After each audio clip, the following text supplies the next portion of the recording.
الحمد لله كما يحب ويرضى، والصلاة والسلام على نبيه المرتضى وعلى آله وأصحابه وأولياء الهدى. أما بعد، فأعوذ بالله من الشيطان الرجيم. بسم الله الرحمن الرحيم. يا أيها الذين آمنوا اتقوا الله وكونوا مع الصادقين. صدق الله العظيم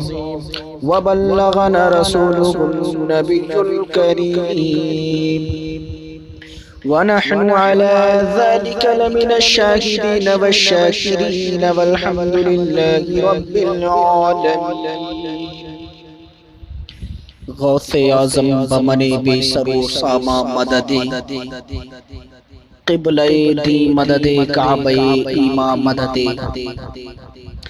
غوث اعظم بمن بے سر و ساما مدد، قبلہ دی مدد کعبہ ایما مدد. قادریم نعرے یا غوث اعظم می زنم، قادریم نعرے یا غوث اعظم می زنم. دم ز شیخ احمد رضا خان قطب عالم می زنم، دم ز شیخ احمد رضا خان قطب عالم می زنم. باد توحید کے متوالو، شمع رسالت کے پروانوں، قرآن مجید کے فداکاروں، غوث و خواجہ کے شیدائیوں، اعلیٰ حضرت کے چاہنے والوں، آئیے ہم اور آپ مل کر آقا کریم کی بارگاہ میں عقیدت و محبت کے ساتھ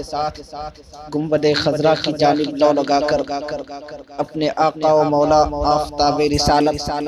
ماہتاب نبوت، کونین کی زینت، سبز گنبد کے مکی عرش اعظم کے مسجد نشی، محبوب رب العالمین مکی سرکار، بدری تاجدار، دونوں عالم کے مالک و مختار، بے قراروں کے قرار، شفیع روز شمار، حضور احمد مجتبی محمد مصطفیٰ صلی اللہ علیہ وسلم کی دربار گوہربار میں نذرانے درود و سلام پیش کرے اور پڑھیں اللہم صلی علی سیدنا مولانا محمد بارک وسلم. صلو علیہ صلاۃ و سلام علیک یا رسول اللہ صلی اللہ علیہ وآلہ وسلم. محبان گرامی،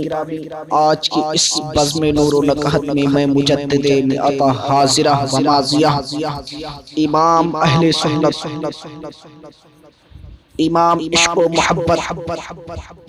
حضور اعلیٰ حضرت الحاج الشاہ امام احمد رضا قادری محدث بریلوی رضی اللہ تعالی عنہ کی عبقری شخصیت پر کی سعادت حاصل کر رہا ہوں،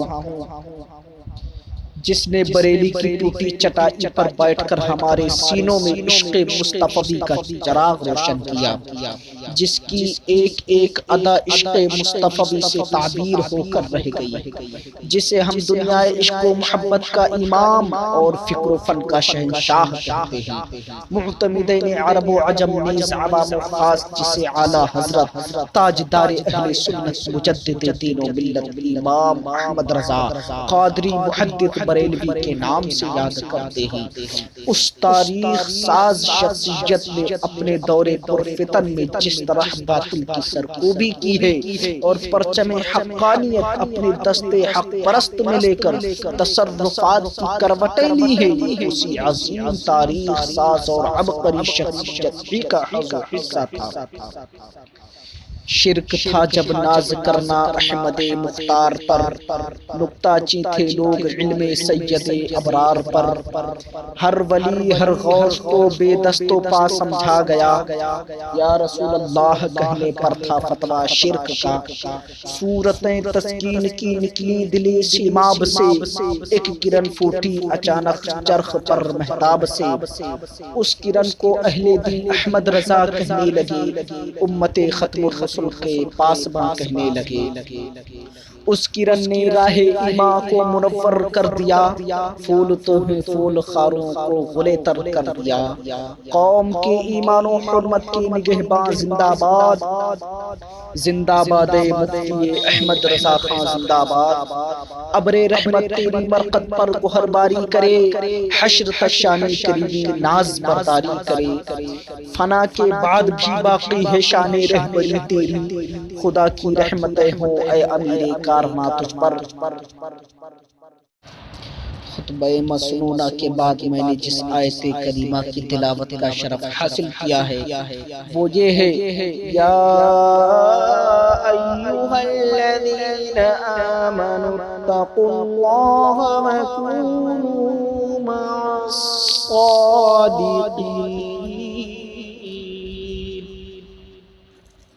یعنی ایمان والو اللہ سے ڈرو اور سچوں کے ساتھ ہو جاؤ۔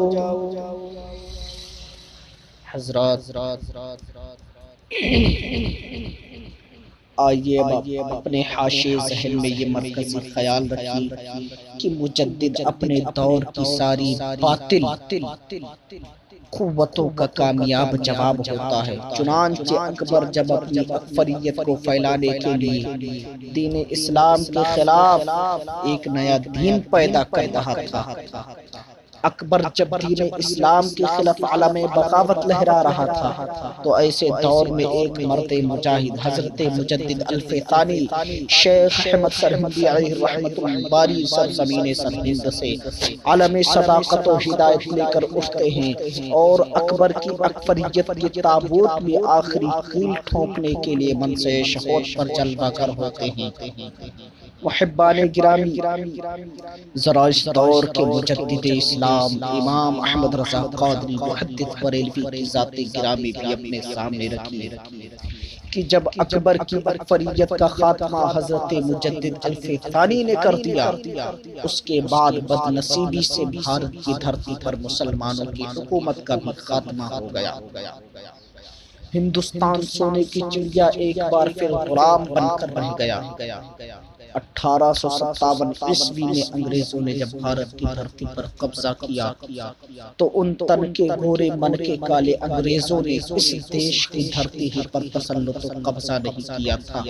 بلکہ اس دیش کے رہنے والوں کے افکار و نظریات پر بھی قبضہ کیا تھا، ان کی رفتار و گفتار پر بھی قبضہ کیا تھا، ان کے عقائد و اعمال پر بھی قبضہ کیا تھا۔ تو ایسے ماحول میں اعلیٰ حضرت ہی نے اسلام کا اصلی چہرہ پیش کر کے ہم پر احسان عظیم فرمایا ہے۔ حضرات، انگریزوں نے مسلمانوں کی تاریخ و ہسٹری پڑھ کر اتنا تو معلوم کر لیا تھا کہ قوم مسلم کبھی دریاؤں میں اپنا گھوڑا دوڑا دیتی ہے، کبھی اپنی کشتیوں کو اپنے ہی ہاتھوں سے جلا دیتی ہے، کبھی 313 مسلمان ہزاروں مسلح بہادروں کو شکست دے کر فتح و ظفر حاصل کر لیتے ہیں، کبھی مٹھی بھر مسلمان ہی 22,000 کا لشکر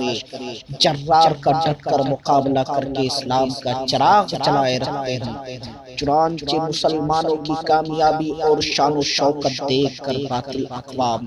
حیران و پریشان ہو گئی کہ نہ جانے مسلمانوں کے پاس وہ کون سی قوت ہے، وہ کون سی طاقت ہے کہ جس کے سامنے ساری مادی طاقتیں مفلوج و مردود ہو کر رہ جاتی ہیں۔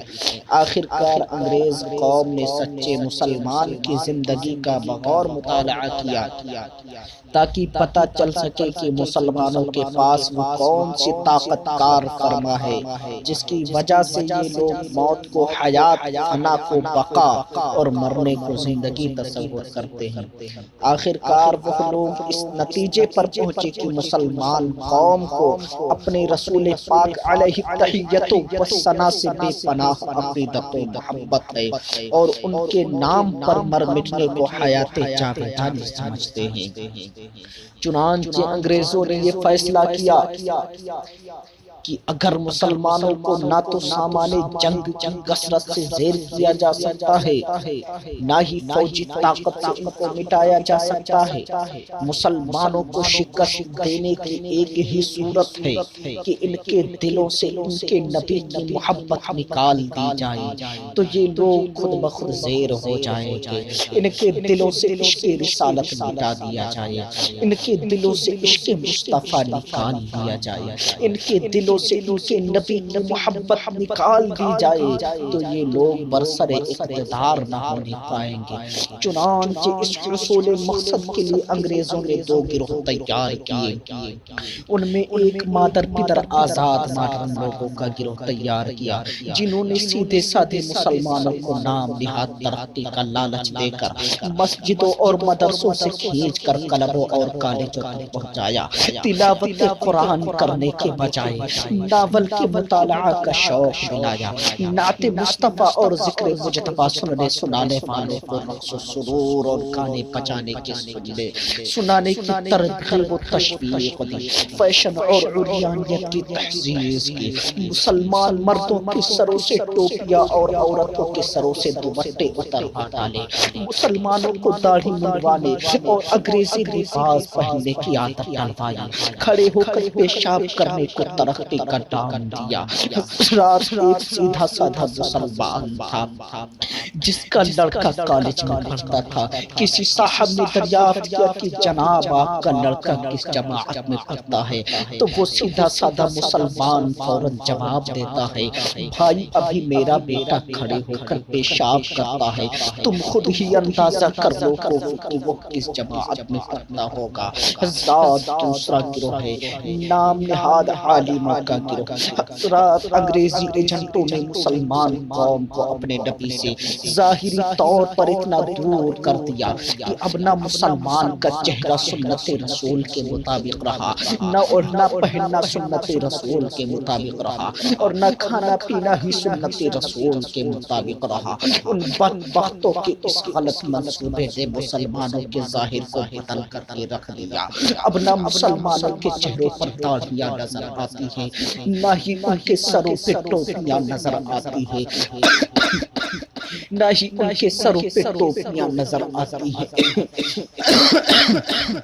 اب مسلمان کا لباس بھی اسلامی نظر نہیں آتا ہے، مسلمان کا کردار بھی اسلامی نظر نہیں آتا ہے۔ ارے ان بدبختوں نے مسلمانوں کے ظاہر کو بدل کر رکھ دیا۔ اور دوسرا گروہ جو انگریزوں نے تیار کیا وہ مذہبی بہروپیوں اور نام نہاد عالموں کا گروہ تھا، جو بظاہر لمبی لمبی داڑھیاں رکھے ہوئے تھے، جو اونچے اونچے پاجامے اور لمبے لمبے کرتے اور جبے پہنے ہوئے تھے، رسمی طور پر کلمہ پڑھتے، قرآن کریم کی تلاوت کرتے، حدیثیں سناتے، تسبیحیں کھٹکھٹاتے، لیکن انگریزوں کے ان ایجنٹوں نے قرآن و حدیث کی آڑ میں شرک و بدعت کا فتویٰ دے کر کے بھولے بھالے مسلمانوں کے دل کی دنیا کو برباد کرنے کی پوری کوشش کی، یہاں تک کہ اس دوسرے گروہ نے بہت سے مسلمانوں کے باطن کو بھی بدل دیا ہے۔